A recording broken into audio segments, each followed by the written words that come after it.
Point something হলো এগিয়ে যাবে। এই জন্য নিজের কাজটা আগে নিজে করতে হবে। আমরা কিন্তু প্রত্যেকেই যেটা করি, নিজের কাজ না করে অন্যের কাজ করার চেষ্টা করি এবং অন্যের ভুল দেখি, অন্যের ভুল ধরার চেষ্টা করি।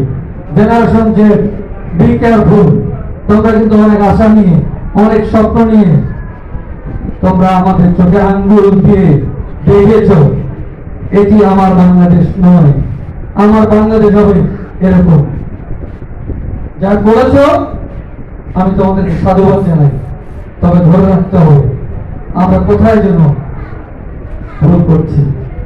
আমার মনে হয় এই ভুলের মূল কারণটাই হচ্ছে, যে কারণে আমি আন্দোলন করলাম, আমি গেলাম, ওই কাজটাই আবার আমি নিজেই করছি, তাহলে কি হচ্ছে? ফলাফল জিরো হবে। আমরা বিরত থাকার চেষ্টা করি। আমরা সবাই মেতে গেছি এই বাংলাদেশকে অন্ধকারে নিমজ্জিত করার একটা অপচেষ্টা হোক আর প্রচেষ্টা হোক, আমরা সেই জায়গা থেকে বেরিয়ে আসি। আমাদের নিজের বিবেক দিয়ে, বুদ্ধি দিয়ে কাজ করতে হবে।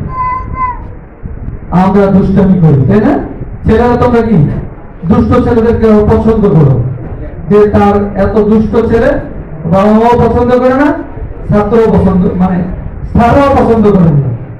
তবে আমি দুষ্ট ছেলেদেরকে বেশি পছন্দ করি। যারা দুষ্টামি করতে পারে না তার মেধা নেই, আমি ওভাবেই তাকে চিন্তা করি। যে যত বেশি দুষ্ট দেখবেন সে তত বেশি মেধাবী, তার মধ্যে মেধা আছে, বিরাট তার মধ্যে নানা রকমের চিন্তা ভাবনা আসে। এই মেধাটাকে তোমাদের কাজে লাগাতে হবে। তোমাদের চিন্তা করতে হবে কোনটি ভালো, কোনটি মন্দ। এটি আবেগ এবং বিবেক দুটো। আবেগের বশবর্তী হয়ে কোন কাজ করা যাবে না, বিবেককে চিন্তা করতে হবে এটি করা যাবে কিনা। আমরা সবাই বলি আমার সন্তানকে আলোকিত মানুষ বানাবো। আসলে আলোকিত মানুষ বানাতে চাইলেই কি আলোকিত হওয়া যায়? আলোকিত হতে গেলে কি করতে হবে? যারা তোমরা আলোকিত হতে চাও তাদেরকে প্রথম তোমাকে চিন্তা করতে হবে যে আমার জন্য কে সঠিক পথ দেখান। সবাই কিন্তু তোমাদেরকে সঠিক পথ দেখান না। তোমার বাবা মা তোমাকে যা বলে এটি হলো তোমার জন্য সবচেয়ে মঙ্গলজনক।